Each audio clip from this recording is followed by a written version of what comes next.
Upon this night was when the gods sundered the skies above to let loose their wrath. The rain flooded the land as it looked as if the mountains themselves were crying. The wind howled like a beast, yearning for blood. Lightning was merciless in its attacks, as it struck anything closest to it and would reduce it to near cinders. However, although the outside world was reminiscent of the apocalypse, inside of one vehicle, the people were ignorant with their own happiness. Returning from the hospital, Matthias and Melanie were overjoyed at their newborn baby, as Melanie softly held it close to her and could not stop smiling for the entire ride. Matthias wanted to look just as much, but the matter of driving them home safely kept his eyes locked on the road ahead. All seemed fine, and they would soon return home to begin a new chapter in their life of endless wonder. That was until a sudden crash was heard up ahead, as a tree had smashed right in the middle of the road, blocking any further movement, as Matthias brought them to a screeching halt as they both lunged forward in their seats, and if not for their seatbelts, they would have been launched from the front window. Recuperating from the sudden halt, Matthias and Melanie tried to regain control of their panicked breathing, as they look around them to see if everything was alright, but above all was the concern for their baby. Great relief washes over them as they both realize that the baby was just fine. Rather ironically, it was Matthias and Melanie whose hearts were jumping out of their chests, while the baby was still fast asleep. Matthias then focuses his attention on the road ahead to see what the crash was. He sighs. He realizes it was a tree that had collapsed, most likely due to the storm. Matthias begins to undo his seatbelt as Melanie then offers to help. Matthias protests. He demanded that she stay in the car with the baby, and that he won't be long. Melanie silently opposed as she remains seated. Stepping out into the night, Matthias wanders over to the tree.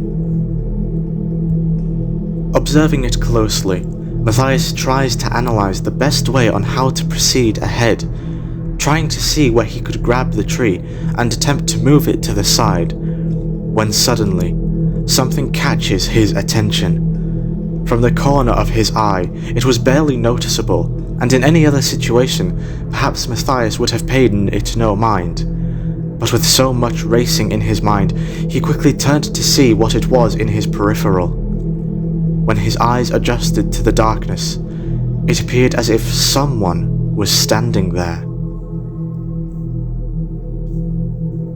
Matthias demands for them to reveal themselves in a slightly harsh tone. As many silent seconds went by, the figure stepped out into the light. When Matthias realized who it was, he breathes a sigh of relief as he sees a familiar face. Though as quickly as this relief arrives, it quickly fades away, replacing it with a feeling of wonder as to why he was all the way out here. Matthias asks what he was doing all the way out here, to which he responds that he had been waiting for this opportune moment to arrive. Matthias wears a confused expression on his face. However, he quickly brushes it aside, and he asks if he can help him move the tree out of the way. He remains silent, only continuing to look onward at Matthias. Matthias's emotional state was beginning to fall apart. The culmination of the situation they were in, the desire to get his wife and child home safe, and now, with his brother refusing to help the situation, he lets his anger get the better of him. He lets loose unto him, proclaiming that he had always been like this, a madman who clung to the past and let it rule him. Even after he had been granted a new life via adoption, he continued to live as if he was still brought up by those people who had scarred him. Silence fills the disarray around them, the sound of the rain and distant thunder filling the space around them. Matthias then feels a deep pit of sorrow and regret. He had let his anger get the better of him, and had resulted in words that he would never have dreamed of saying to him. But before he can apologize to him, he chuckles, chortles. A howl of laughter roars from him as he tells Matthias that he was absolutely right, as in an instant flash, Raven retrieves a specialized gun from his pocket and aims its sights onto Matthias.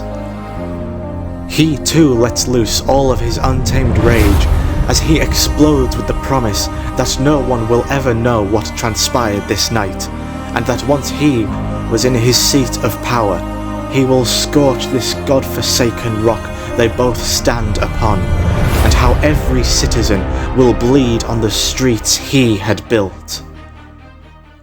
Matthias's fight-or-flight responses kick into high gear, but instead of making any attempt to disarm Raven, he tries one last time to make him come to his senses, to forget and move on from the past, and that, if he follows through with this, he will end up no better than those who had brought pain upon him. The air grows thick with dread as Raven responds to Matthias for one last time. Instead of proving them wrong, he will be showing them who they had created. And with that, Raven pulls the trigger. A brief flash lights up the night sky as a bang is followed suit. Smoke trails from the gun. Matthias's senses fall numb as when 1 second he stood tall, the next he slumped over in the rain-scarred road. Raven stands there in desolation, neither regret nor accomplishment filling his heart. Instead, he takes a deep breath as he accepts what he has done.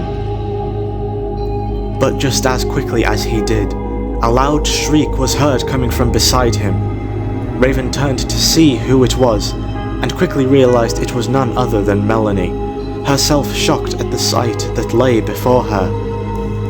Desperately, she tries to wake Matthias, to which Raven responds mockingly that he won't wake anytime soon.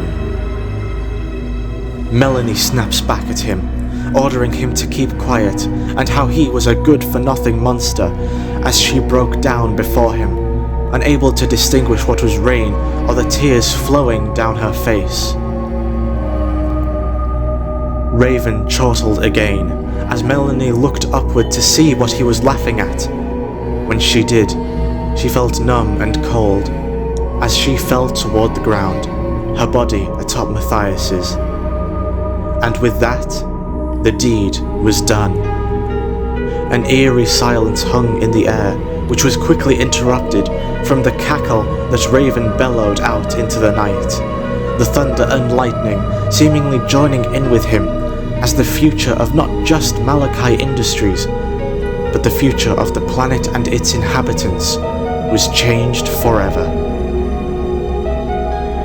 As his laughter recedes, it is quickly replaced with the sound of a faint whimper. Raven's wicked smile fades away and turns into a puzzled expression, as he wandered on slowly to the vehicle to see what the cause of the noise was. When he peered through the window, he stares desolate, as his eyes land upon the source of the noise. He stops. He thinks. And as quickly as he did, he turns around and proceeds to walk away into the darkness he emerged from, as the night continued to play its symphony of destruction.